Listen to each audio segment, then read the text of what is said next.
Boa noite, pessoal. Vou dar só mais 2 minutinhos só para o pessoal ir entrando, Boa tá? noite. E a gente já começa.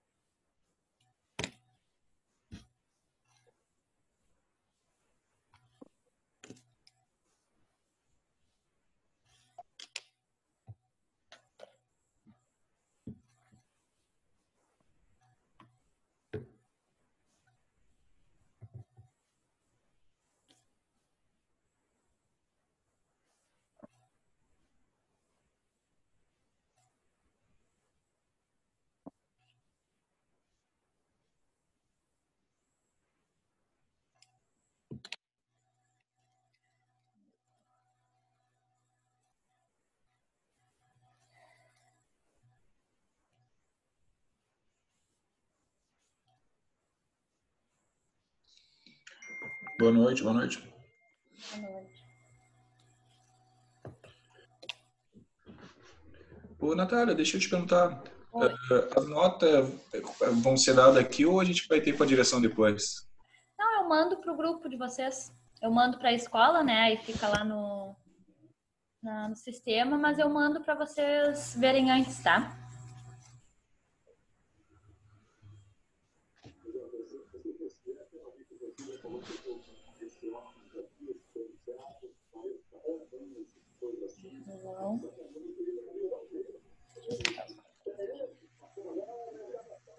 Minha internet tá ruim aqui, não entendi direito, travou tudinho. Eu mando para a escola para ter lá no sistema, mas eu também mando no grupo para vocês olharem. Ah, show de bola, valeu então, obrigado então. Tá? Giovanni, peraí. Tá, eu ainda recebi trabalho hoje. Teve um colega que teve uma entrevista e me mandou hoje. Mas durante a semana eu vou corrigindo os trabalhos de vocês, aí final de semana eu mando a nota para vocês, tá? Tá bom, show de bola, valeu. Isso não prometo, que vocês são alguns. E como é que foi? Foi mais ou menos bom, ruim? Então, eu não consegui olhar ainda. É que com essa função de, né, o papel físico é muito mais fácil, pelo menos para corrigir é muito mais fácil, né? Então, um seu WhatsApp, vocês me mandam, às vezes é 2, 3 fotos, aí eu baixo todas as fotos no computador pelo nome, aí fica lá, se tu me mandou 3 fotos, aí fica Milton 1, Milton 2, Milton 3, aí baixa dos outros colegas, e aí é um monte de arquivo, é mais demorado para corrigir do que no papel. E aí eu levo um pouquinho mais de tempo. Aí eu só salvei os trabalhos de vocês, mas eu não comecei a corrigir ainda, gente. Só passei os olhos mesmo, tá? Tá, vamos começar então, gente, a conversar aqui sobre essa nova disciplina. E agora o pessoal vai entrando. Já tem uns quantos, né? Já somos 15, tá? Hoje a gente vai começar a disciplina de elementos de máquina, tá? Ela é fundamental para o curso de mecânica, tá? Quem trabalha na área já, quem já atua na parte mecânica, provavelmente já tem conhecimento de boa parte desse assunto, tá, gente? Então, para alguns, pode ser que sejam coisas muito simples, né? Porque já aprendeu no trabalho, né? Fez um conhecimento empírico ali. Mas a gente tem que partir do princípio que todos os alunos estão aqui para aprender, né? Então, eles têm que ver todo o conteúdo, tá? Essa disciplina, então, a gente vai ver todos os elementos de máquina. Na verdade, eles são divididos em 4 grandes grupos, tá? São os elementos de fixação, elementos de apoio. Fixação é dos mais simples aos mais complexos, tá? Fixação, rebite, parafuso, pino, esse tipo de coisa, tá? De apoios, por exemplo, de apoio eu tenho buchas, guias, mancais, rolamentos. Elementos elásticos, que na verdade são as molas, tá? e os elementos de transmissão. Esses sim são um pouquinho mais completos, tá? Os primeiros são bem simples, mas a gente precisa ver todos, tá? Então, basicamente, ele se divide nesses 4 grandes grupos, tá? Sobre o material, gente. A apostila que o Rafael ali mandou para vocês, tá? Da escola, eu acho até que a gente tem que dar uma atualizada dela, que eu acho ela muito rasa, tá? Nós vamos ter aula de hoje, 27/7, até dia 11/8, tá? Dão 12 aulas. Vai ser 2 semanas e 2 dias, tá? É uma carga horária considerável e aquela apostila, ela é muito curta, ela é muito enxuta, ela não vê vários tópicos que eu acho interessante, tá? Tudo que tem lá vocês vão aprender, mas não se guiem por ela, tá? Eu vou mandar um material que eu desenvolvi, vou fazer que nem a gente fez na outra disciplina. No final de cada aula, eu mando o material daquela aula para vocês. No final da disciplina, eu mando um arquivo único com todas as aulas completinhas, né? Por que eu faço isso? Porque se eu mando um único arquivo agora, é um arquivo grande, aí o pessoal não sabe qual foi aquela aula que perdeu, então, alguém faltou na terça, então vai lá e olha só o material da terça, tá? Então eu prefiro mandar assim. Mas, deixa eu aceitar o colega aqui, Jefferson.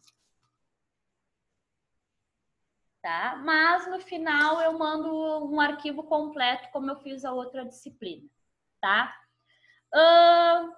Nosso sistema de avaliação vai ser um pouquinho diferente. Por quê? Como é uma matéria cheia de tópicos, né? São vários elementos pequenininhos, eu dividi elas, tá? Por aulas. Vocês vão ver que o nosso material ali, o PDF, tá? Ele tem muitas aulas. Não vai ter só 12 aulas. Vai ter aula 1, 2, 3, vai até 20 e tantos, tá?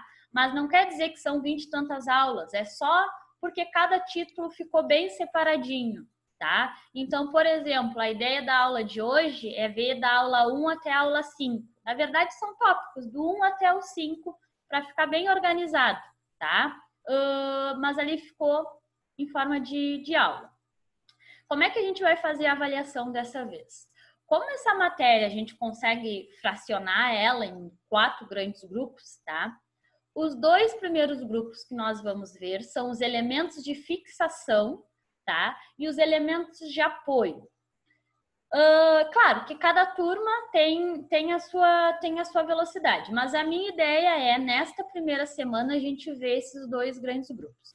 Se for tranquilo e a gente conseguir ver em uma semana, 5 dias, esses 2 grupos, como eu planejei, nós vamos dividir a avaliação, tá? Então, sexta-feira eu vou mandar para vocês o primeiro trabalho, vai ser dividido em 2. O primeiro trabalho vai ser só sobre elementos de fixação e elementos de apoio, tá?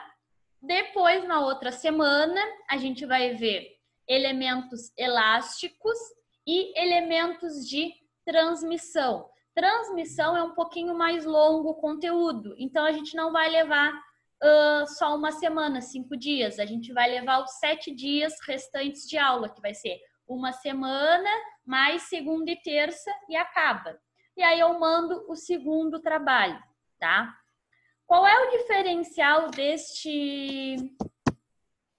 destes trabalhos, tá? O primeiro trabalho, a gente vê um conteúdo, são princípios de funcionamento, tá? Vocês escreveram, foram poucas questões, mas vocês desenvolveram mais, tá?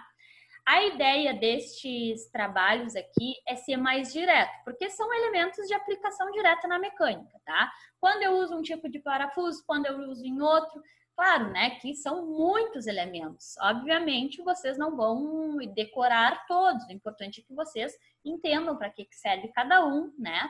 Por isso que nos trabalhos vocês podem consultar o nosso material, tá?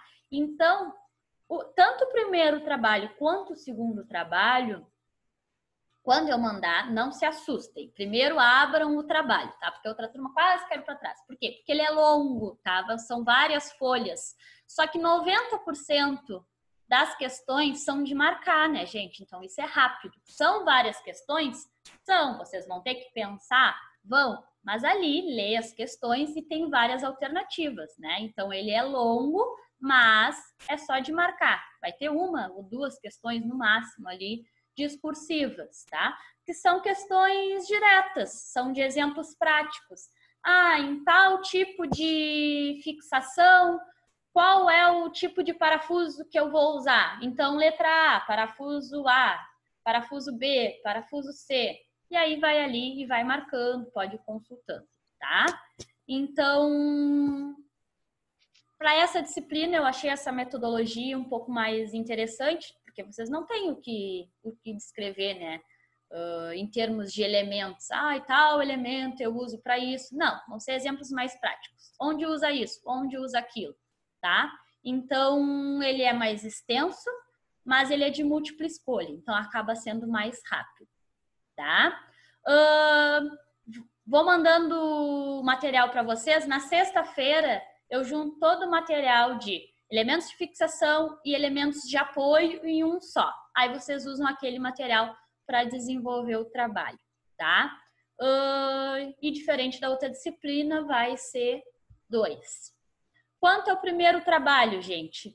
Tranquilo? Achei muito difícil? Achei muito fácil? O que vocês acharam? Olha, da minha parte, Natália, eu achei tranquilo, só que tinha partes ali que, como tu mesmo falou, que tu queria pergunta, tu queria resposta bem objetiva, como a gente pensava, só que tinha horas ali que a gente não tinha que responder o que estava ali mesmo, que era o mais claro da apostila, entendeu? Espero que não seja levado muito isso em conta, mas eu achei ele bem tranquilo. Tá. Claro, tem respostas que não tem muito o que desenvolver, mas tinham questões que, se vocês olhassem lá na apostila, ia ter toda uma história, né? Mas o princípio de funcionamento mais direto ali dava para resumir e falar com as palavras de vocês, tá? Qual é o intuito desse trabalho, gente? É a gente tentar... Deixa eu aceitar o colega aqui.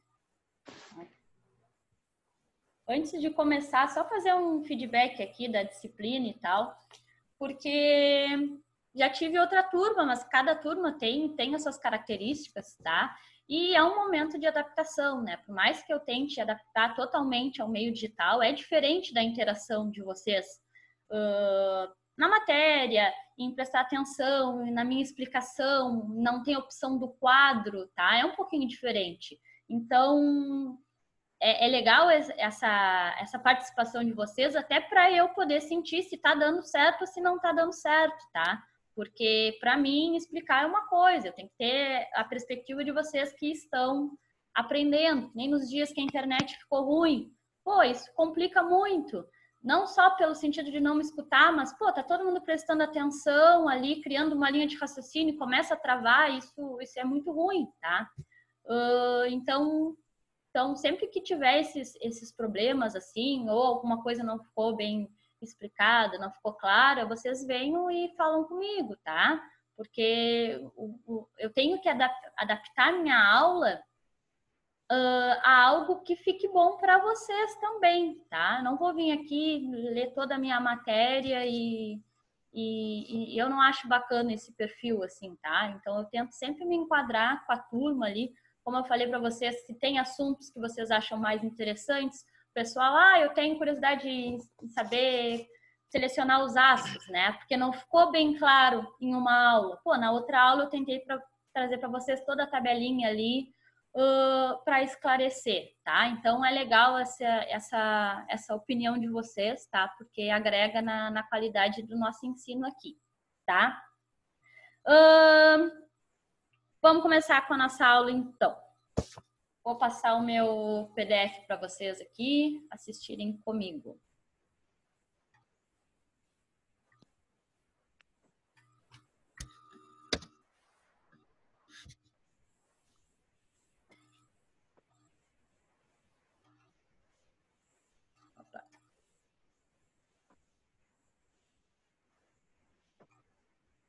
Todo mundo está acompanhando meu PDF? Sim. Sim. Tá. Então tá, gente, vamos fazer só uma pequena introdução, né? Por que a gente precisa ver, então, elementos de máquinas, né? Dos mais simples aos mais complexos, tá? Elementos de fixação, né? Constituem uma unidade de 13 aulas. Então, os 3 primeiros módulos ali, tá? Que não são aulas, tá, gente? É só como eu fracionei ali, vão ser a parte de elementos de fixação. Nessas unidades, então, a gente vai estudar os principais elementos de fixação. Quem são eles? Rebites, pinos, cavilhas, cupilhas, contrapinos, parafusos, porcas, arruelas, anéis elásticos e chavetas, tá? Pode-se pensar, então, por que estudar esses elementos, né? No desenvolvimento mecânico, a fixação, né, tem que ser ideal. Claro que quando a gente está fazendo uma coisa que não tem um desenvolvimento final importante, né, em casa, a gente não se preocupa muito em fixação. A gente, vou prender a minha TV na parede, né? Vou botar ali um parafuso que sustente a minha TV, né? Sem muita preocupação. Mas quando a gente está falando de equipamentos mecânicos, tá? Isso precisa ser preciso. Eu não posso chutar se aquele elemento de fixação vai aguentar ou não, se é adequado ou não, tá? Eu tenho que ter conhecimento um pouquinho mais técnico. Então, nas primeiras aulas ali, a gente vai ter uma visão geral dos elementos de fixação, tá? Primeiro a gente vai falar sobre rebites, depois pinos, cavilhas, cupilhas e contrapinos, tá? Então, vai lá. O que são os elementos de fixação, né? Quando a gente está falando na mecânica, é muito comum a necessidade de unir peças como chapas, perfis e barras. Qualquer construção, por mais simples que seja, né, ela exige a união de peças entre si, tá? Entretanto, na mecânica, as peças a serem unidas exigem elementos próprios de união, que são esses elementos de fixação, como a gente chama. Numa classificação geral, então, os elementos de fixação mais usados em mecânica são rebites, pinos, cavilhas, parafusos, porcas, arruelas, tá? Então, a gente vai estudar todos esses tipos. A união perfeita dos elementos de fixação pode ser de 2 tipos, tá? Eles são divididos em elementos de fixação móveis e elementos de fixação permanentes, tá? No tipo de elementos de fixação de união móvel, né? Os elementos de fixação podem ser colocados ou retirados do conjunto sem causar qualquer dano à peça que forem unidas. E o caso, por exemplo, das uniões feitas com parafusos, porcas e arruelas, tá? Ô, Natália. Já nos elementos de... Opa, comigo? Isso, desculpa, não sei se eu tô avançando, vou te fazer uma pergunta, já que tá nesse... A porca é considerada, então, um elemento de fixação móvel, né? Sim. E no caso da porca Sparlock autotravante? A gente vai ver alguns tipos de porca mais pra frente aí. Ah, tá, show. Tá? Por que a gente vê esse elemento de porca é um elemento de fixação, né? Por que é a importância do V? Porque existe essa necessidade, né, de que o elemento de fixação ele possa ser posto e retirado sem danificar a peça, tá? O que às vezes não acontece. Às vezes é posto um elemento de fixação, o aperto não é calculado, ou por não acharem que o elemento de fixação não vai aguentar, é feito um aperto maior ainda, e isso danifica a peça, né? E aí quando retira, vai colocar de novo, eu não tenho mais a mesma segurança. Tá? Então, por isso a gente faz um estudo certinho, justamente porque o certo é não danificar a peça. Tá? No tipo de união permanente. Aqui, gente, nesse material, eu trouxe assim, os mais comuns e alguns exemplos, né?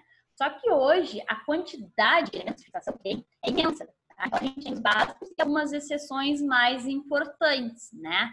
Só que cada dia inventado, deixa eu aceitar o colega aqui, cada dia inventado modelos novos, tá? Então pode ser que a gente não consiga ver todos, os mais modernos, os mais diferentes, tá?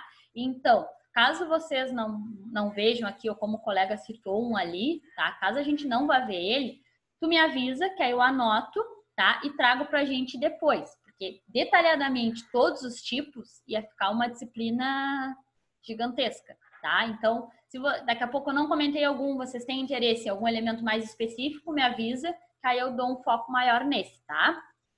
Mas vamos por partes. Vamos começar aqui pelos de união permanente. Os de união permanente, então, os elementos fixados, uma vez instalados, não podem ser retirados sem que fiquem inutilizados. É o caso, por exemplo, de uniões feitas com rebites e soldas. Tanto os elementos de fixação móvel como os elementos de fixação permanente devem ser usados com muita habilidade e cuidado, porque são, né, geralmente, os componentes mais frágeis da máquina. Assim, para projetar um conjunto mecânico, é preciso escolher o elemento de fixação adequado, né, ao tipo de peças que irão ser unidas ou fixadas. Se, por exemplo, unirmos, né, peças robustas com elementos de fixação fracos e mal planejados, né, unirmos peças, esses elementos robustos, né, o conjunto apresentará falhas e pode ser inutilizado, né? Ocorre, portanto, desperdício de tempo, material e recursos financeiros. Ainda é importante planejar e escolher corretamente esses elementos, né, para evitar a concentração de tensão nas peças fixadas, né? Essas tensões causam rupturas nas peças por fadiga do material. Tá? Tipos de elementos de fixação, então. Vamos conhecer alguns elementos apresentados. Ó. O que é fadiga, gente? Botei aqui no cantinho o conceito de fadiga, porque isso é o que a gente estuda, tá? Em resistência dos materiais, que é quando a gente começa a calcular, né, as tensões que os materiais aguentam. A gente falou um pouquinho na outra disciplina dos tipos de esforços, né? Eu tenho esforços de tração, contração, rotação, flexão, cisalhamento. Cada material tem um comportamento diferente em cada um desses esforços, né? E a gente vai falar muito sobre fadiga lá. Fadiga de um material, então, significa queda, né, de resistência ou enfraquecimento do material devido a tensões constantes desses tipos de esforços, né? Então, não é o tipo de material que uma vez é flexionado e quebra. É quando acontece, né, esforços simultâneos, normalmente o mesmo tipo de esforço, e leva à quebra do material, né? Por exemplo, alguns polímeros mais rígidos, que nem cartão de crédito. Se a gente dobrar uma vez, ele não vai quebrar. Mas se a gente repetir várias vezes aquele movimento, ele vai fadigar e posteriormente romper, tá? Vamos falar dos rebites, então. Rebite é formado por um corpo cilíndrico e uma cabeça. É fabricado em aço, alumínio, cobre ou latão. É usado, então, para fixação permanente de duas peças, né? Então, eu tenho o corpo e a cabeça. O pino, ele é um pouquinho diferente. O pino une peças articuladas, tá? Nesse tipo de união, uma das peças pode se movimentar por rotação, né? Diferente do rebite, que ele vai ser fixo. O que são as cavilhas? Tá? A cavilha une peças que são articuladas entre si, né? Uma tem movimento em relação ao outro movimento, tá? Temos as opções também de contrapino, tá? Contrapino ou cupilha é uma haste ou um arame com forma semelhante a de um meio cilindro, que nem tem na figura ali, dobrado de modo a fazer uma cabeça circular e tem duas pernas desiguais, tá? Uma é mais curta que a outra. Introduz-se, então, esse contrapino ou cupilha em um furo na extremidade de um pino ou de um parafuso. As pernas do contrapino são viradas para trás e assim impedem a saída do pino ou da porca durante as vibrações das peças fixadas, tá? A gente vai falar especificamente um pouquinho depois de todas. A gente só vai conceituar esses tipos de elementos de fixação primeiro. Sobre os parafusos. O parafuso é uma peça formada por um corpo cilíndrico, roscado e uma cabeça que pode ter várias formas. Tá? Alguém falou comigo? Tem um áudio aí. Tem um áudio. Tá. Porque dependendo do PDF que eu boto para mim, não aparece as telas de vocês, tá? Então eu não sabia se tinham falado comigo ou não, tá? O parafuso, gente, apesar de ser um elemento muito conhecido, ele não é tão simples assim. Quando a gente está falando, né, como aquilo que eu falei para vocês, em mecânica tudo depende. Quando eu estou em aplicações simples, que não tem perigo, né, como fazer a fixação de alguma coisa em casa, eu não me preocupo muito com o tipo de parafuso, né, eu vou me preocupar só com o tamanho dele em relação ao peso que eu vou colocar nele. Mas parafusos na mecânica são elementos de precisão, tá, gente? Por que precisão? Porque a rosca permite, então, um movimento linear de precisão. É muito utilizado parafusos não para fixação, mas sim para deslocamento, tá? Diferente do que a gente acha, vou até cancelar aqui. Tem alguém tentando entrar. Isaac. Vou parar ali um pouquinho para a gente conversar sobre isso, tá? Parafuso tem duas funções. Fixação, que é o que a gente mais conhece e é o que é mais utilizado. E deslocamento, tá? Aonde eu uso parafuso em deslocamentos? Quando eu quero deslocamentos de precisão, como, por exemplo, em elementos de medição. Em metrologia, que provavelmente vai ser comigo, tá? A gente vai falar bastante de elementos, né, que fazem medição e o deslocamento funciona por parafuso. Por quê? Com ele eu consigo ter um deslocamento preciso. Um exemplo. O micrômetro. O motor... desculpa. Não, pode ser. Por exemplo, o micrômetro. Ele vai usar o deslocamento com parafuso. Por quê? Imaginem só que a gente tem que fazer a medição dessa caneta, tá? Deixa eu anotar o Antônio aqui só. Aí que entra a precisão, tá? Primeiro que em metrologia, quando a gente está falando, né, de medições muito pequenas, né, e precisas. Claro, se eu estou falando de medições grandes, Marcos, mede para mim ali, por favor, a largura daquele motor, tá? E o motor tem 1,5 m. Se tem 1,51 m e ele me falar 1,5 m, não tem problema, né? Porque é um elemento com tamanho expressivo. Quando eu estou falando de elementos pequenos, né? 1 centímetro faz muita diferença. Natália. Oi. Falhou? Pessoal? Segue, pode seguir. Eu acho que era o GR chamando, acho, pela voz. Não sei. Tem alguém me chamando no grupo que eu vou ver. Eu acho que eu não aceitei. Não, já aceitei todo mundo.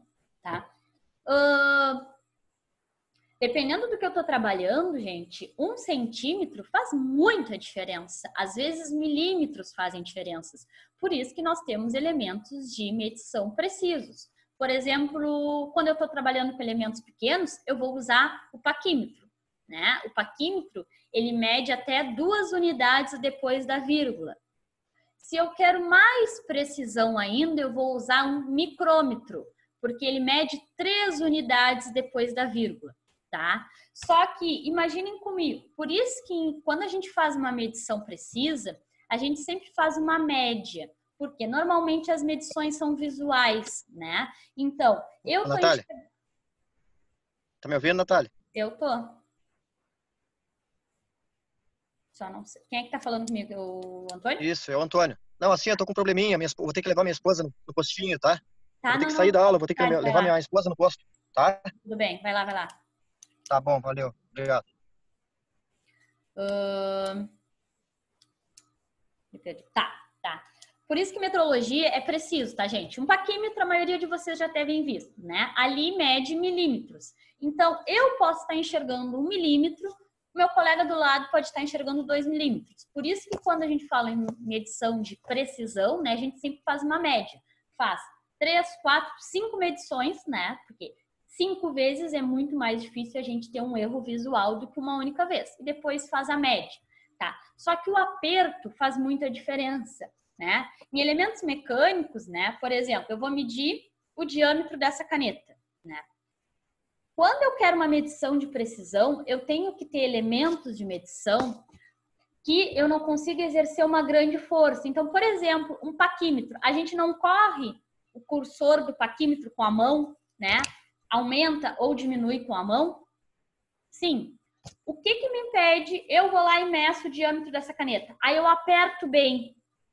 O colega apertou o diâmetro da caneta e não apertou tanto. Isso vai fazer diferença na medição final, tá? Então, eu faço uma força muito grande quando é a minha mão que faz esse cursor se mover. Quando eu tenho o parafuso como um elemento de deslocamento, eu não consigo exercer essa força, porque quem é que vai mover o meu cursor? Vai ser o giro do parafuso, né? Então, não tem a possibilidade de eu fazer muita força. A força em que eu mover o parafuso não vai fazer correr, né, o meu cursor. Então, quando eu quero, né, fazer um movimento linear de precisão, eu uso o parafuso, porque o parafuso ele tem o que a gente chama de passo, que é a distância entre as roscas. Então, um giro do parafuso, ele anda um passo, né? Vamos dizer que nós temos um parafuso de um passo de 1 milímetro. Então, eu girei uma volta inteira o parafuso, eu andei 1 milímetro. Eu girei outra volta inteira, eu andei mais 1 milímetro. Com isso, eu consigo ter uma precisão no meu deslocamento. Quando eu estou fazendo com a mão, eu não consigo ter essa precisão, tá? Então, parafusos são usados nessas duas aplicações. Normalmente, a gente só conhece como elemento de fixação, mas ele também é um importante elemento de deslocamento, tá? Quando eu vou fazer apertos específicos sem equipamentos, que eu não posso apertar, né, com a força que eu quiser. Eu tenho que fazer um aperto específico, tá? Isso é de acordo com os giros do parafuso, porque eu consigo, então, calcular quanto esse parafuso entrou na peça com um giro, sabendo o passo do parafuso, né? O risco, que a gente chama da rosca ali. Um giro vai andar um passo, outro giro vai andar um passo. Assim, eu vou ter um aperto específico, tá? Vamos voltar aqui para o meu PDF. Então, o parafuso ali ele tem a cabeça cilíndrica, e aí vai ter diferentes geometrias, né? Vai variar de acordo com as chaves que nós temos, e um corpo roscado.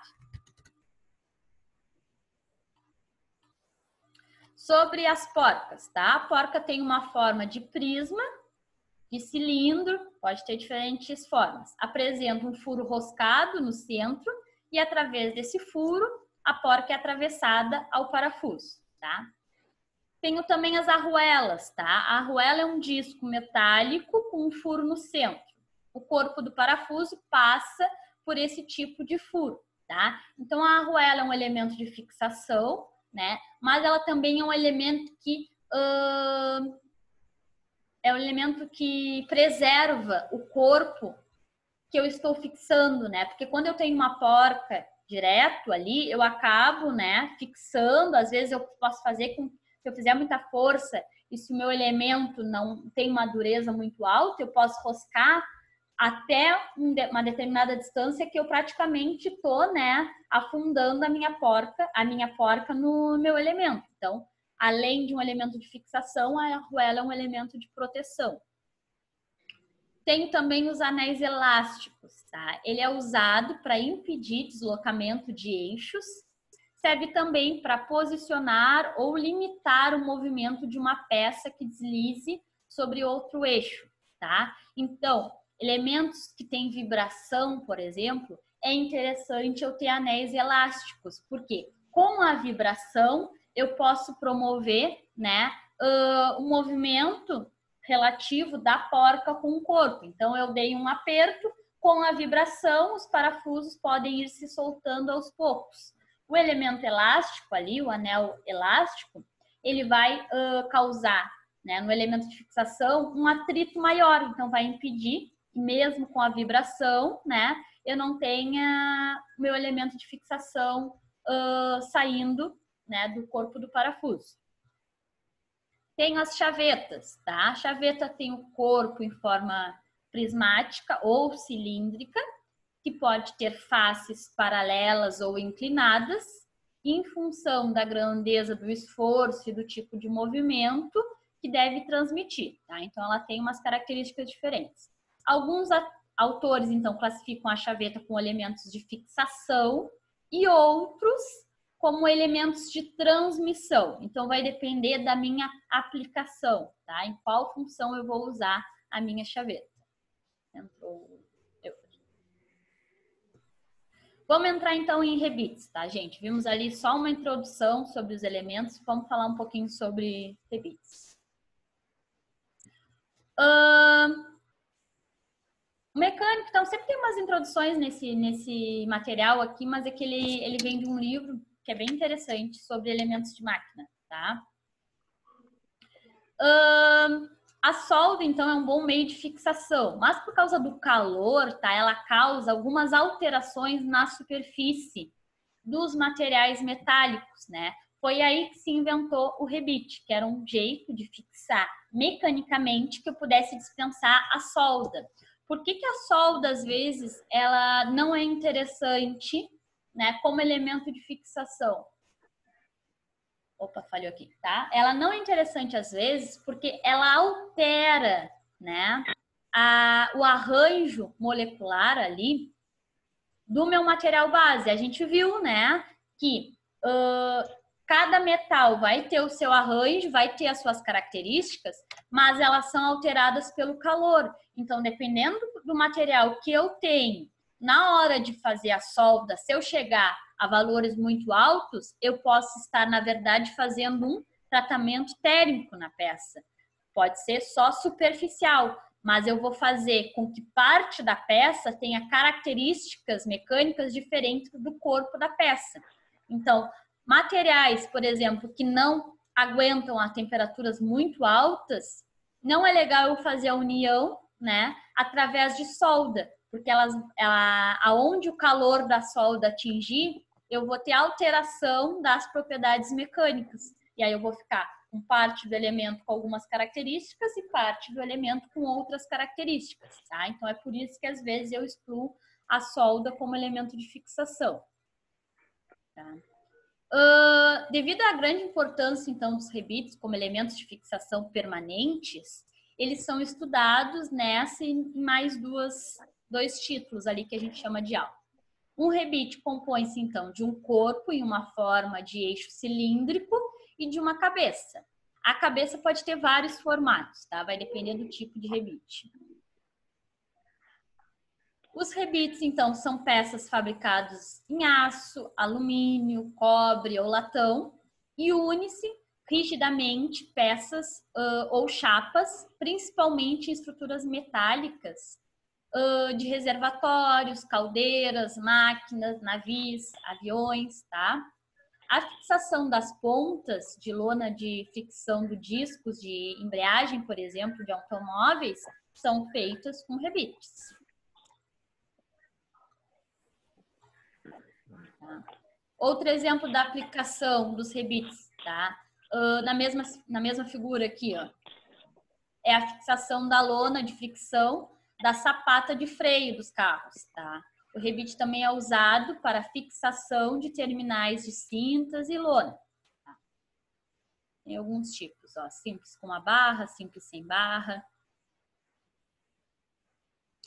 Quais são os tipos de rebites e suas proporções, então? Tá? O quadro a seguir ali, ele vai mostrar a classificação dos rebites em função do formato da cabeça dele, que tem diferentes formatos, e onde eu uso cada tipo de rebite, tá? Então, dá para a gente se basear por esse quadro aqui, ó. Quando eu tenho uma cabeça redonda larga, ou também uma cabeça redonda estreita, posso usar esses dois tipos, tá? Normalmente eles são utilizados devido à resistência que oferecem, tá? Essa geometria circular da cabeça, ela provoca ali, né, no material, uma resistência maior, né? Ela não tem tanta facilidade de soltar ou romper. Então, eu uso esse tipo de cabeça quando eu quero uma resistência maior. Nos tipos de cabeça escarreada, chata, né, ou chata mais estreito, eles são empregados em uniões que não admitem saliências, que é aquela que eu não posso ter, por exemplo, as cabeças redondas, né, que ficam uma saliência. São aqueles rebites em que eu preciso que ele fique plano ao elemento que eu estou fixando. Aonde eu uso esse tipo de rebite? Uso bastante em fixação de portas, por exemplo. Essas portas de alumínio que a gente usa em casa, né? Como ela vai fixar no marco e eu preciso fechar a porta, não posso ter a saliência de uma cabeça redonda, né? Eu preciso que ela fique plana com a superfície rebitada ali. Tenho também, tá? Cabeças com calota, né? E tenho também tipo panela, né? O que são essas com calotas? Elas são empregadas, então, em uniões que admitem pequenas saliências, tá? Aí vocês vão me perguntar, por que eu vou querer uma pequena saliência? Não vou querer nenhuma, tá? Porque quanto maior a saliência, mais ele é resistente, né? Então, se tem a possibilidade de poder deixar uma certa saliência, eu vou escolher esse meio termo. Por quê? Porque elas são mais resistentes. Eu não posso querer que esteticamente fique só liso, bonito, tá? Não fique nenhuma saliência. Quando não tenho saliência ali do rebite, em contrapartida, eu tenho uma fixação mais frágil, né? Então, aí que eu vou empregar em cada um. E a cabeça cilíndrica é usado em uniões de chapas com espessuras máximas de até 7 centímetros, tá?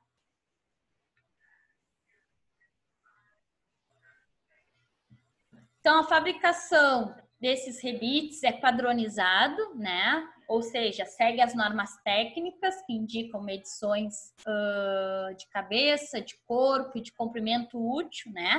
O que é o comprimento útil? É o comprimento que realmente vai ficar em contato com a peça e vai servir como fixação, tá? Então, aquela pontinha ali, quando a gente compra, por exemplo, aqueles que cortam, não é todo o comprimento que é útil, tá? Comprimento útil vai ser só o que vai ficar ali na peça e realmente oferecer uma resistência. No quadro do lado, então, temos algumas proporções padronizadas desses rebites, tá? Os valores que aparecem nas ilustrações são constantes. Por exemplo, é padrão eu ter esse aqui, ó. Quando as cabeças são arredondadas, o diâmetro, tá, da minha cabeça é 2 vezes maior que o diâmetro do meu corpo. Isso é padrão, né? Posso ter um de diâmetro de a cabeça ser de 4, então o corpo vai ser de 2. Se a cabeça for de 8, o corpo vai ser de 4. Essa proporção é padrão, tá? Na cabeça estreita, ela já é um pouquinho menor. A cabeça é menor em relação ao corpo, tá? Então, ela vai ser mais estreita. Esse ângulo aqui de inclinação dos de cabeça chata, eles também são padrões, tá? Porque quanto maior o ângulo, maior é a resistência, tá? Então, é tudo padronizado. E aí a gente viu a aplicação de cada um deles aqui. Aqui a explicação, tá? Daquela tabelinha ali, do exemplo que eu falei para vocês. Se um rebite tiver um corpo com diâmetro de 5 milímetros, a sua cabeça vai ter 10 milímetros, então, tá? Então, assim a gente consegue medir, ó, estruturas metálicas. Você vai usar rebites de aço de cabeça redonda, por exemplo. O diâmetro são padronizados, tá? As cabeças, normalmente, elas têm de 10 até 36 milímetros, né? E o corpo vai ser proporcional a essas cabeças. Os comprimentos úteis, tá? O comprimento ali também vai ser padronizado. Eles têm de 10 até no máximo 150 milímetros, tá? Depois disso, depois de 150 milímetros, ou seja, 15 centímetros, ele baixa muito a resistência mecânica. Então, já não é mais interessante usar. Daqui a pouco é interessante usar outro tipo de elemento de fixação, como, por exemplo, os parafusos, tá? Eles proporcionam uma resistência mecânica a comprimentos maiores, tá? Em exemplos, em serviços, né, de funilaria, se vai empregar principalmente rebites com cabeças redondas ou cabeças escarreadas, né? Por exemplo, tem uma figura ali. Eu vou ter uma de cabeça redonda e uma de cabeça escarreada, tá? Sempre seguindo os padrões, então. Desculpa. Existem também rebites com nomes especiais, tá? São os de tubo e de alojamento explosivo. O que são esses rebites especiais? O explosivo contém uma pequena cavidade, né, cheia de carga explosiva. Ao se aplicar um dispositivo elétrico na cavidade, ocorre então a explosão. Para que você conheça um pouco desses rebites, né, com denominações especiais, vamos apresentar algumas figuras aqui, ó. O que são esses rebites explosivos, né? Quando a gente fecha ele ali, ele vai ter um elemento que, quando passa corrente elétrica, é ele que vai fazer a explosão, tá? E a fixação das duas peças. Aí eu tenho um exemplo de cada um aqui, ó. Rebites adicionados, rebites especiais. Tá? Além desses, também tem os rebites de repuxo, tá? Conhecidos como rebite pop. É um elemento especial de união empregado para fixar peças com rapidez, né? Porque eu preciso da economia de tempo, que são mais simples. São esses daqui, tá? Que são os mais simplesinhos e aqueles, eles não têm muita resistência, esses rebites de repuxo, né? Não tem muita resistência mecânica, mas eles são baratos, né? Eles são rápidos de implementar, então são bastante utilizados. Esses rebites podem ser fabricados com materiais como aço carbono, aço inoxidável, alumínio, cobre.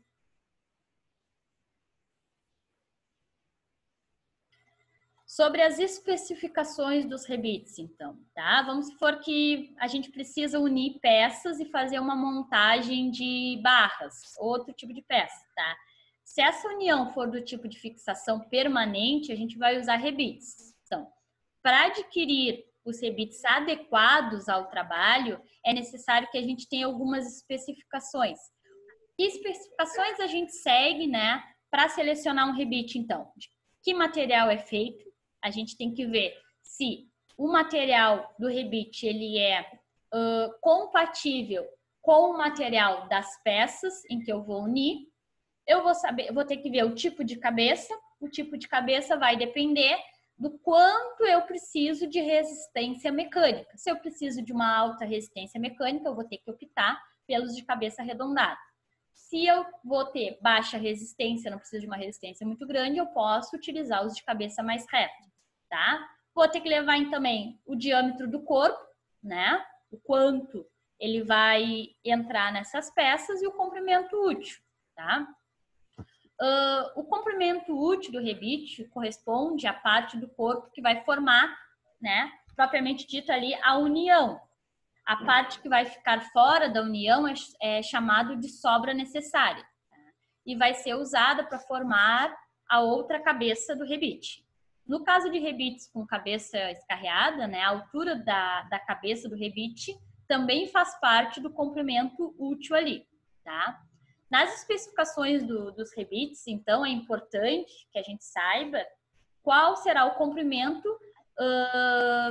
útil e a sobra necessária para formar essa cabeça, tá? Então, eu vou ter o diâmetro do rebite, o tipo de cabeça ali a ser formado e o modo como vai ser fixado o rebite. Ele pode ser a quente ou a frio. Tem algumas figuras aqui, ó, de alguns tipos de rebite. As figuras mostram, então, o material ali necessário para formar a segunda cabeça do rebite em função dos formatos das cabeças, né? Do comprimento útil e do diâmetro do rebite.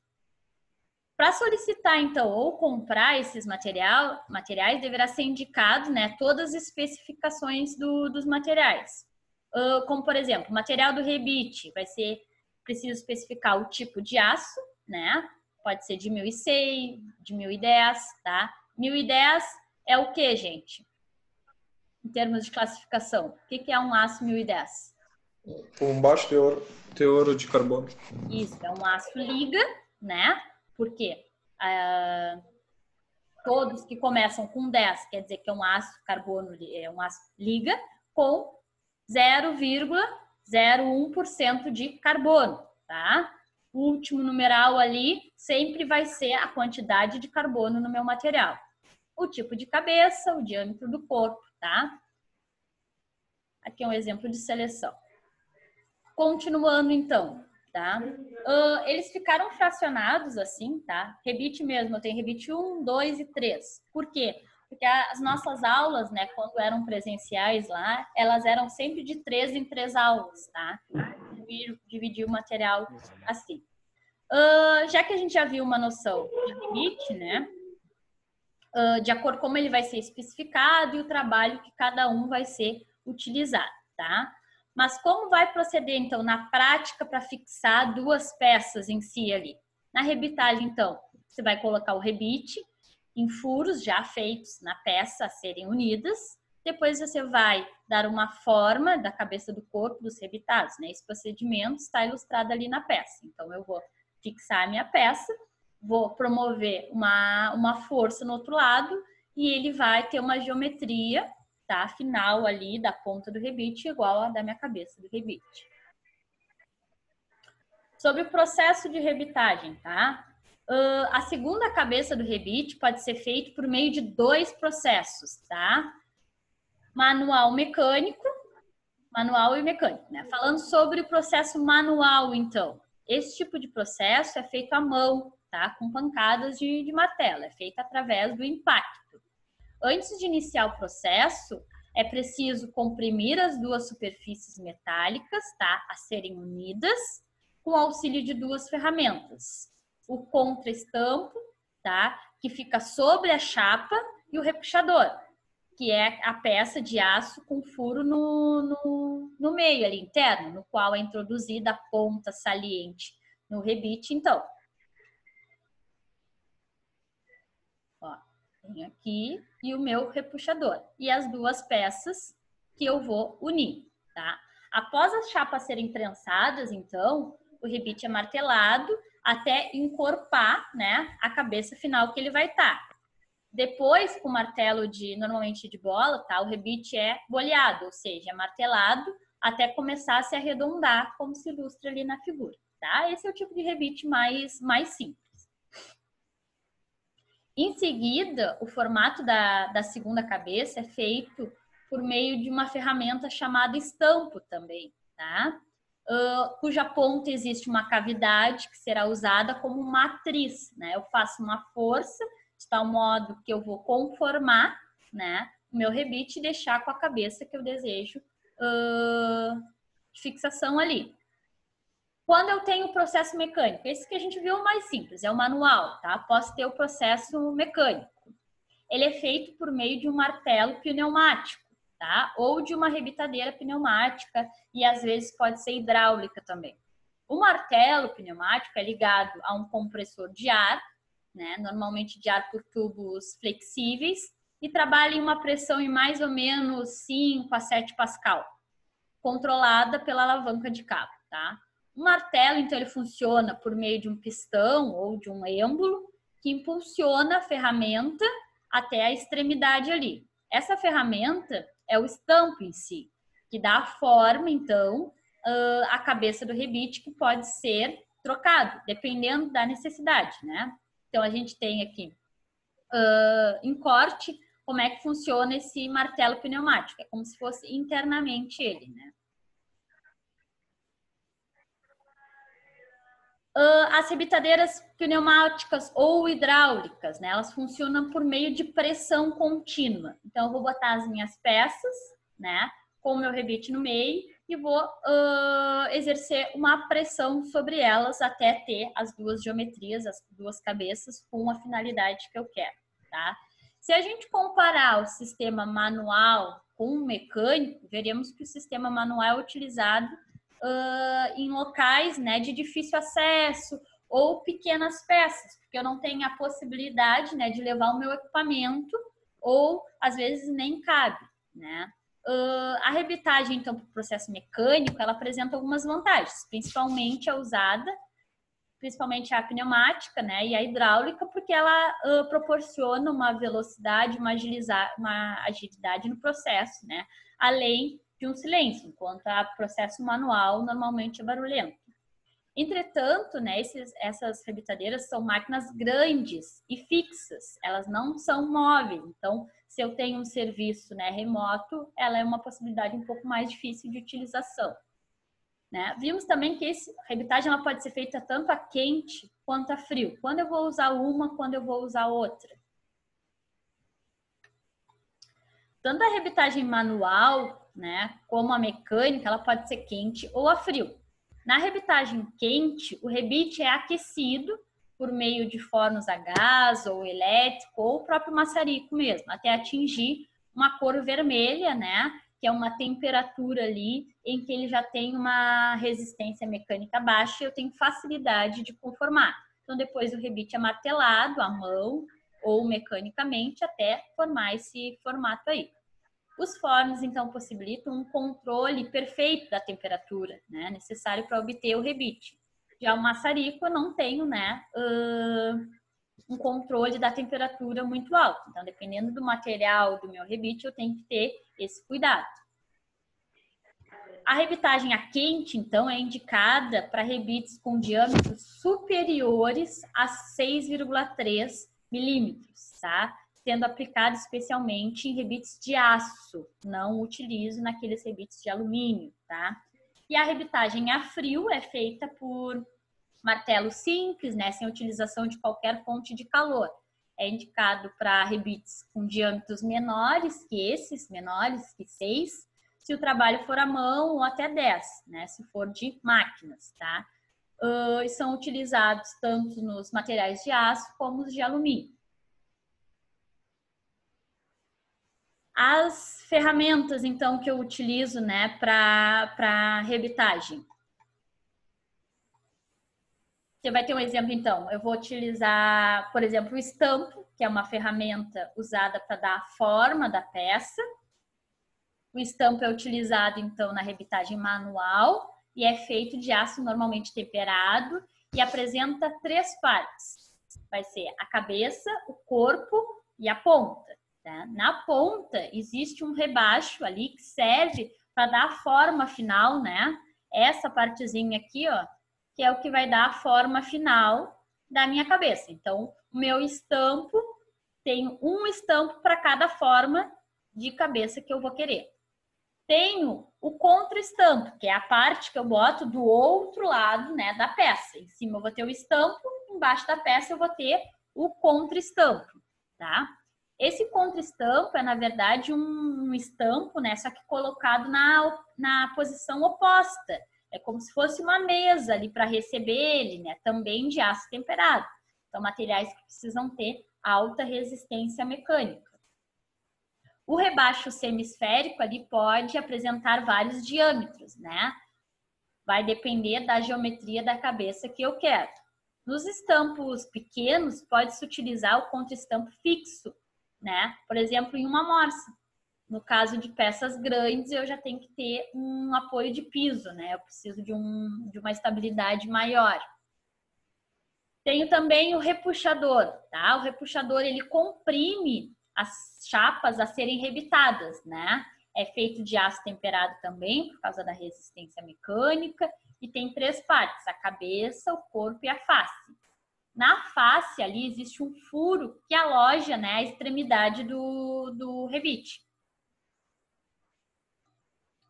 Como é que vai ser, então, o processo de rebitagem, né? Primeiro eu vou preparar o material, elimina as rebarbas dos furos a fim de assegurar uma boa aderência, né, das chapas entre si. Depois eu faço o alinhamento dessas chapas. Se necessário, prendo as chapas com um grampo ou alicates de pressão ou a própria morse, né? E se houver furos que não coincide, passa o alargador. Depois eu preparo os rebites, tá? Calculo o comprimento do rebite de acordo com o formato da cabeça. E por último, né, inicio o processo pelos extremos da linha ali de rebitagem. Tá? Então aqui eu tenho apoio das chapas sobre uma base sólida, né? E repuxe os rebites. A base sólida deve estar sempre limpa, então, ou seja, livre de partículas sólidas, para não marcar a minha superfície, tá? Depois de fixado, então, nesse caso de manual, eu faço as pancadas até que o meu rebite, né, ele comece a conformar, né? E depois eu finalizo com o boleamento, né, para fazer o tipo de cabeça redonda. E aí a gente termina dando as pancadas com face ali do martelo para evitar, né, desnecessário, que fique sobreposto, né, esse de forma desnecessária, né, tornando eles frágeis ou imperfeitos, né. Isso aqui. Último trechinho de rebites, então, tá? Tipos de rebitagem. Os tipos de rebitagem variam de acordo com a largura das chapas que serão, tá, unidas entre si.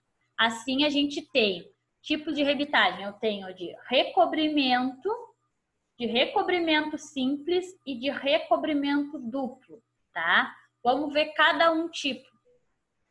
Na rebitagem de recobrimento, então, as chapas são apenas sobrepostas umas a outras, tá? E posteriormente rebitadas. Esse tipo, ele é usado somente a suportar esforços e é empregado na fabricação de vigas e de estruturas metálicas, tá? Quando eu faço esse tipo de rebitagem, normalmente eu utilizo estruturas metálicas.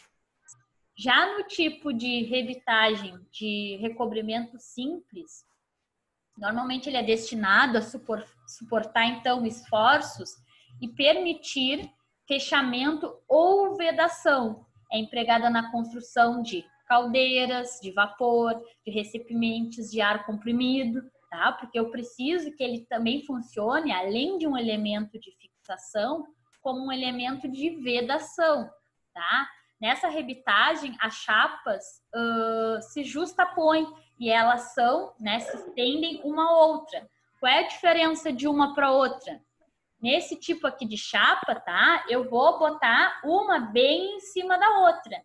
O meu intuito é só fixar uma na outra, tá?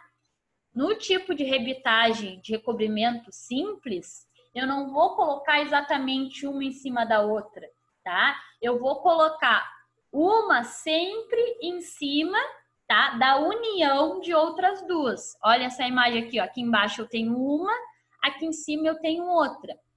A segunda camada, ela vai ser sempre no meio da união, né? Justamente para fazer a vedação das chapas de baixo, tá? A rebitagem de recobrimento simples, ela é bem parecida, só que além de uma chapa de baixo e as chapas de cima, eu vou ter 3 chapas, tá? Também com o intuito de criar uma vedação perfeita, né? Nesse tipo aqui de recobrimento simples, eu já consigo chegar a um nível de vedação interessante. Dependendo da onde eu vou aplicar, como por exemplo, lugares que eu vou ter gases dentro, eu preciso garantir uma vedação perfeita, tá? Então eu coloco 3 chapas, sempre uma, né, deslocada em relação à outra. O intuito é fazer com que as uniões nunca fiquem paralelas ali, tá? Para permitir uma vedação com uma maior qualidade. Quanto aos números, né, quantos rebites devem ser colocados, ele vai depender da largura dessas chapas ou do número de chapas, né, que vão ser colocadas uma em relação às outras. Aqui, ó, eu tenho uma imagem legal aqui, ó, porque eu tenho uma imagem oposta, né? Aqui eu tenho uma imagem de frente e aqui eu tenho um corte da imagem. Então, duas chapas, ó, rebitadas simples, eu consigo ter uma vedação. Aqui, ó, dupla, eu vou ter 3 camadas. Então, a chance de ter um vazamento nas uniões é muito menor. Deixa eu baixar aqui. Quanto, então, à distribuição dos rebites, tá? Existem vários fatores que a gente precisa considerar. Onde que eu vou rebitar uma chapa em relação à outra, tá? A distância entre a borda e o rebite mais próximo, tá?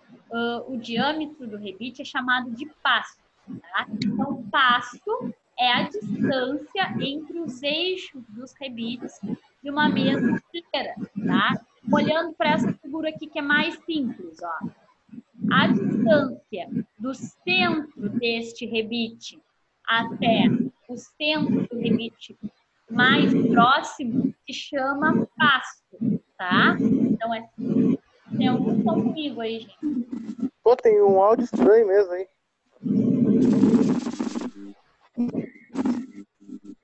Pessoal, tem um áudio. Alexandre?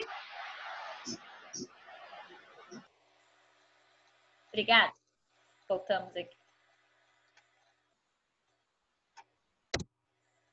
Bom, tá? Então, a distância entre os centros do rebite é chamada de passo, tá?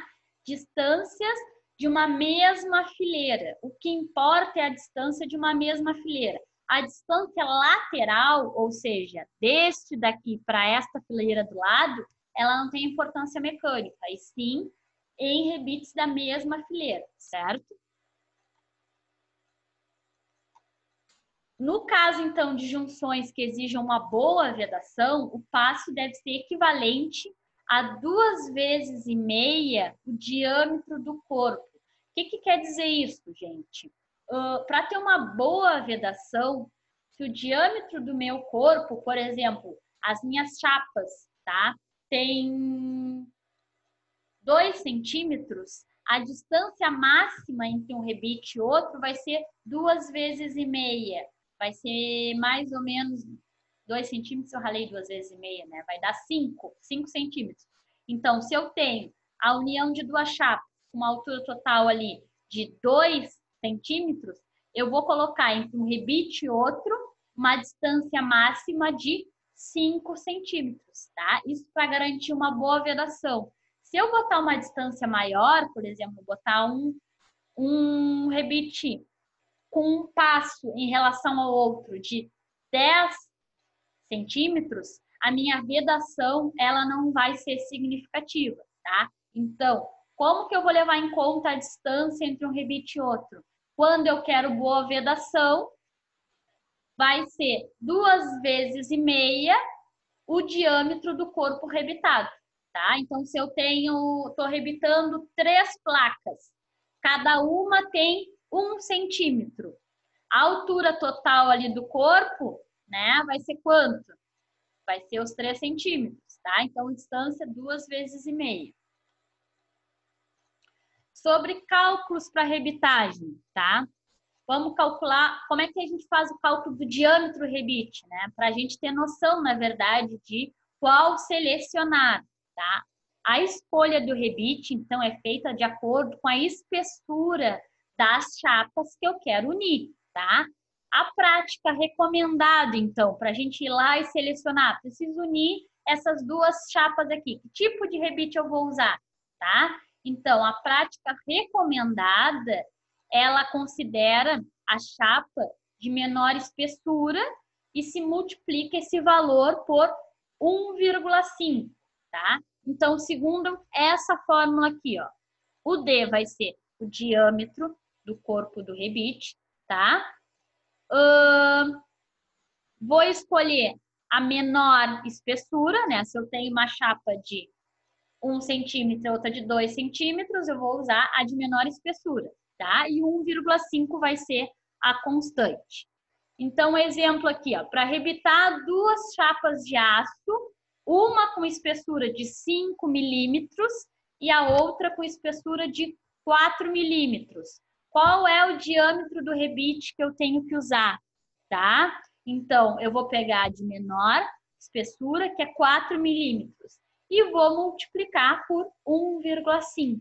Isso vai dar 6 milímetros, tá? Então, esse é o valor adequado para se unir esses 2 tipos de chapa, tá? Geralmente, os rebites comerciais, eles são fornecidos com as dimensões em polegadas, tá? Tem isso. Portanto, é necessário, então, escolher um rebite com um valor que mais se aproxime da dimensão obtida em milímetros, tá? Claro que na conversão de polegadas para milímetros, eu não vou ter valores precisos, né? Então, por exemplo, o rebite comercial que mais, né, se adequa ali aos 6 milímetros, que é o preciso, é de 1/4 de polegada, tá? Então, eu pego ali o valor em polegada, converto para milímetros e tento usar o mais próximo, tá? Caso queiram anotar isso, eu não sei converter, tá? Uma polegada tem 2,4. 25,4. Opa, tem algum valor aqui. Tá, tem algum?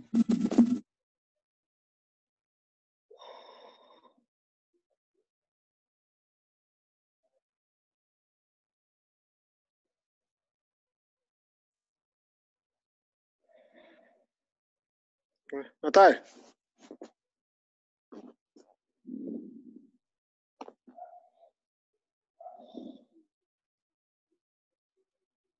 Parou a aula aí. Eu acho que caiu. Acho que ela desligou o áudio dela quando aconteceu alguma coisa. Eu vi ali, desligou o áudio.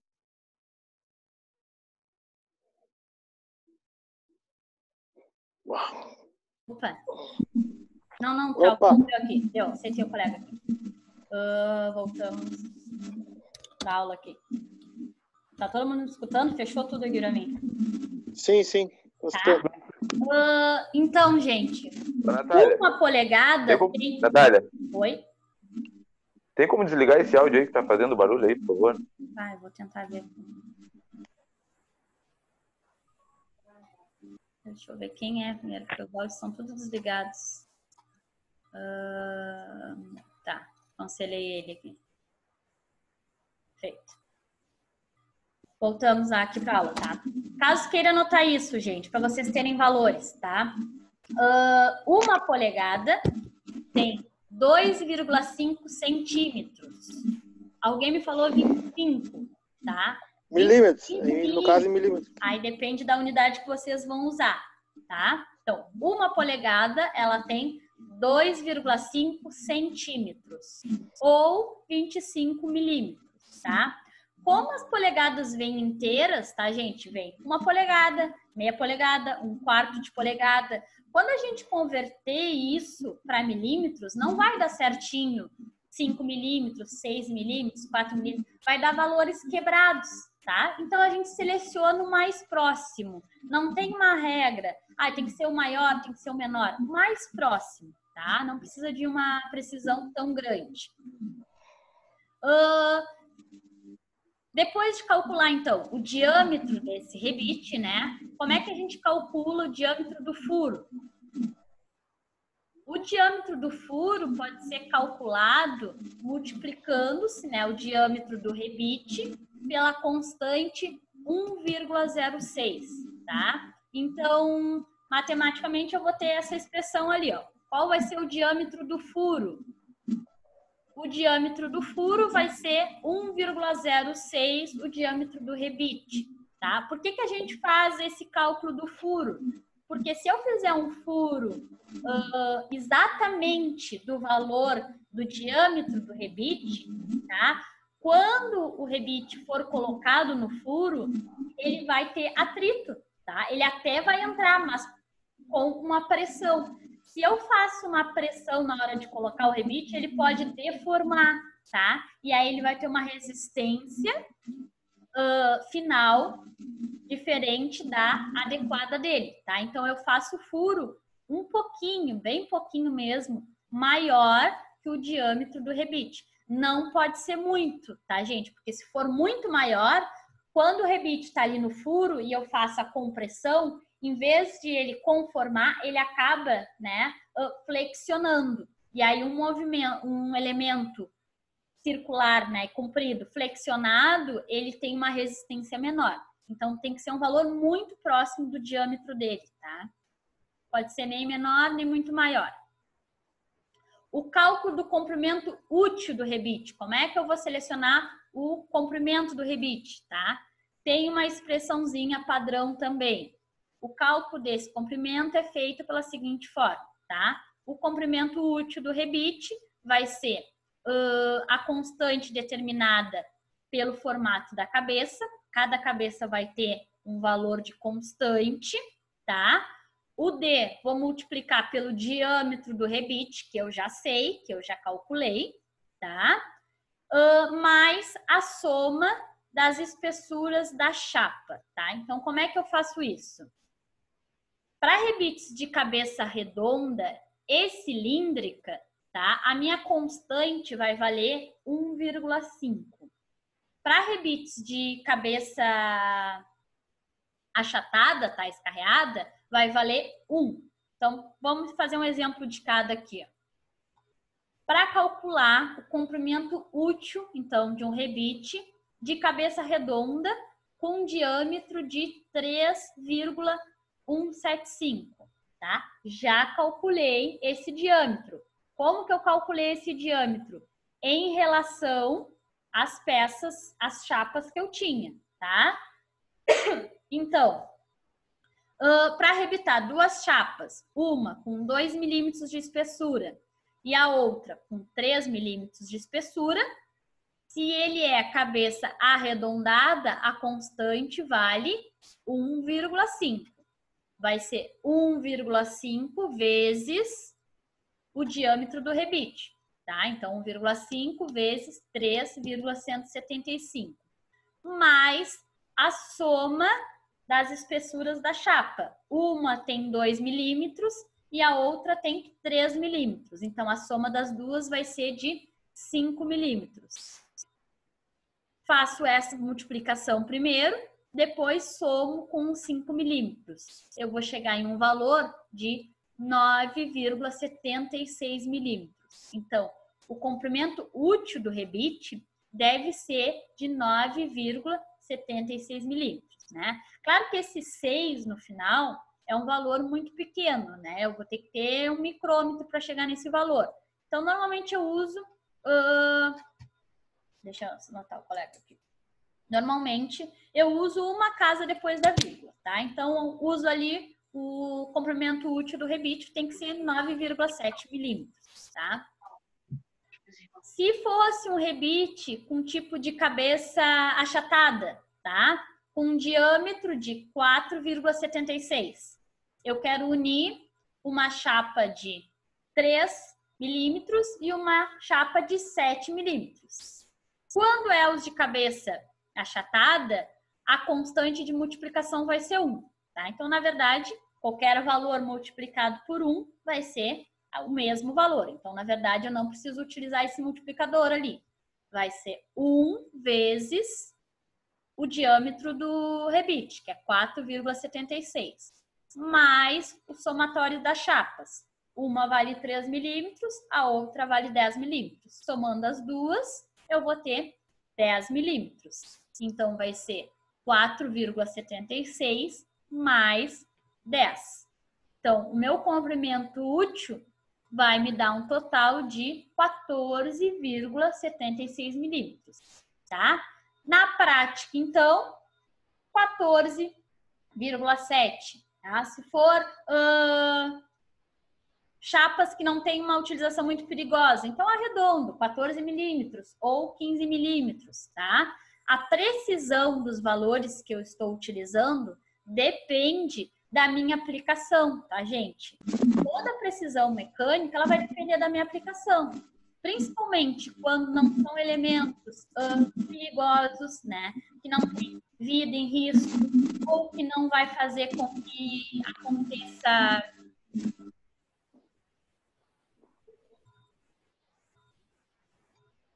aconteça a parada do equipamento, a parada do processo, tá? Eu não preciso ter uma precisão muito grande.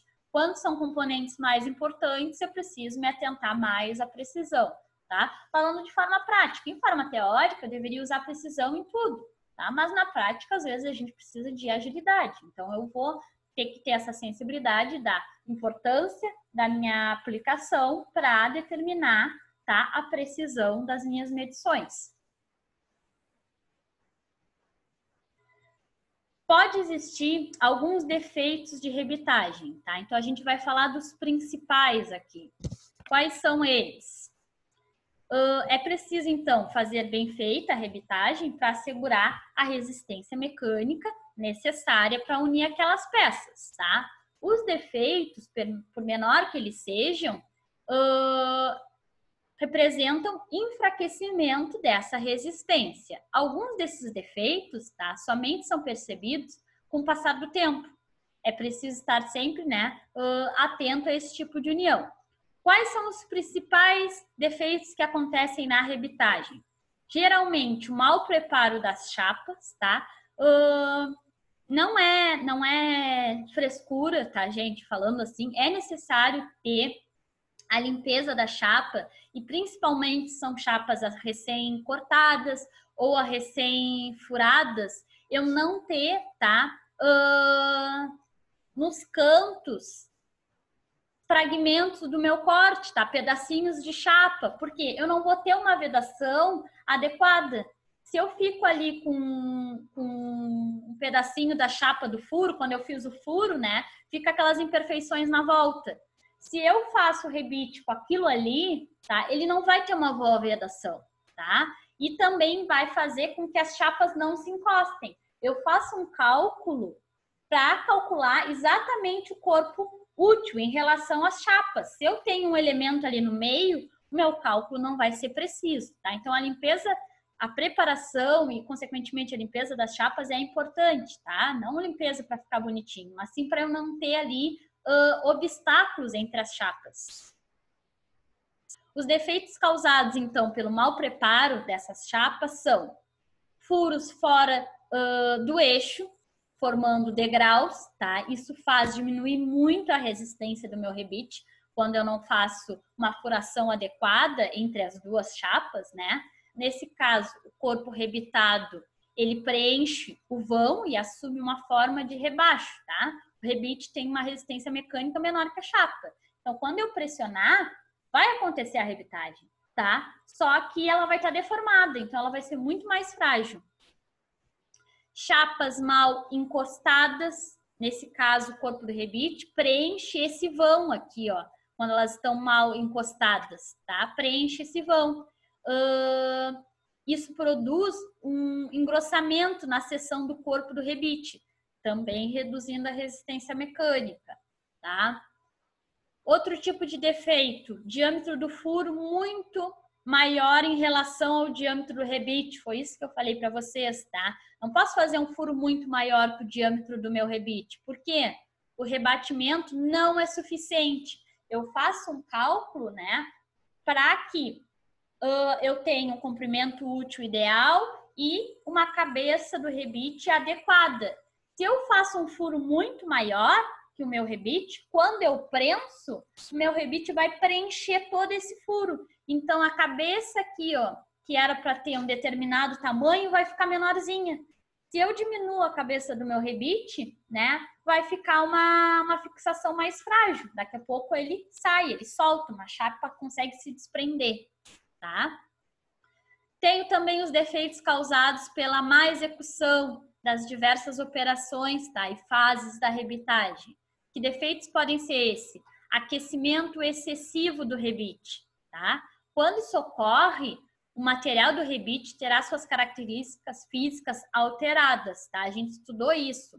Calor em materiais metálicos altera as características mecânicas. Então, tem que ser cuidado, tá? Não é porque se eu botar calor em uma chapa, ela não vai fundir, que eu não causei problema, tá? Ela não vai fundir, mas eu modifiquei ela mecanicamente. Eu fiz, sem querer, um tratamento térmico nessa minha chapa, tá? O rebite, então, ele contrai e, então, a folga dele aumenta. Se a folga aumentar, né, ocorre o deslizamento entre as chapas, tá? Esse é um problema de superaquecimento. Posso ter também rebitagem descentralizada, tá? Que é quando eu não uso direito ali, não faço a cabeça centrada ao corpo, tá? Nesse caso, a segunda cabeça fica fora do eixo em relação ao corpo, tá? Quando eu não faço uma força bem perpendicular, eu acabo fazendo forças paralelas, a minha cabeça fica deslocada, tá? Então, isso perde a capacidade de apertar as chapas. Posso também ter um mau uso, né? O mau uso das ferramentas. A cabeça do rebite é rebatida, quando ela é batida ali de forma errada, até ela apresenta irregularidades, como rebarbas ou rachaduras. Tudo diminui a resistência mecânica. O comprimento do corpo do rebite, tá? É pequeno em relação à espessura da chapa. Nessa situação, o material disponível para rebitagem, tá? E segundo a cabeça, não é suficiente. Quando eu não dimensiono direito o corpo útil, tá? A minha cabeça vai ficar menor do que a adequada. Então, isso vai fazer com que possa acontecer, né, o despreendimento das chapas. Alguns defeitos eu consigo fazer a eliminação. Como que eu vou fazer a eliminação desses defeitos? Tá? Eliminação com talhadeira. Tá? Como é que eu posso fazer? A cabeça do rebite, então, é apertada em duas partes e depois extraída. Tá? A cabeça do rebite pode ser extraída inteira ou com uma talhadeira, né, trabalhando ali de lado também.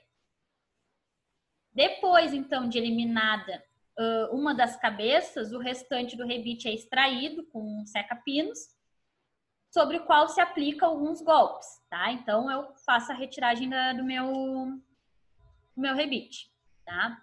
Posso fazer a eliminação também com esmerilhadeira, tá? Esses são os jeitos técnicos certos de tirar o rebite, tá? Na prática, eu faço o rebite a retirada, ele sempre vai causar, né, a inutilização do rebite. Então, a retirada não é um problema. Eu só tenho que cuidar para não danificar, né, o meu material base. Posso fazer eliminação com lima, com máquina, tá? Depois a gente vai falar sobre pinos e cupilhas, tá? Por hoje vamos parar por aqui, tá? E amanhã a gente continua, então, essa parte de elementos de fixação, tá? Gente, como eu não sei se tinha algumas internets que estavam variando muito ali, deixa eu cancelar aqui só. Só confiram comigo aqui, tá? Por favor, os nomes. Eu vou chamar todo mundo. Se eu não anotei o nome de alguém, vocês me avisem, tá? Diego, Rogério, Marcos, Gabriel, Bruno, Gerry Lopes, Alexandre, os dois Alexandres, Euler, Ariel, Milton, Michael, João, Antônio, Isaac. Anotei o João duas vezes, não tem problema. Giovanni, Jefferson e Guilherme. Não anotei alguém? Não, acho que é isso. Tá, então tá, pessoal. É que às vezes a chamada do próprio aplicativo aqui dá uma bloqueada e só para ter certeza que todo mundo levou a presença. Então tá, gente. Por hoje é isso. Nos vemos amanhã, então. Tá bom? Tá bom, tchau, tchau. Boa noite, gente. Tchau, tchau, boa noite para todos.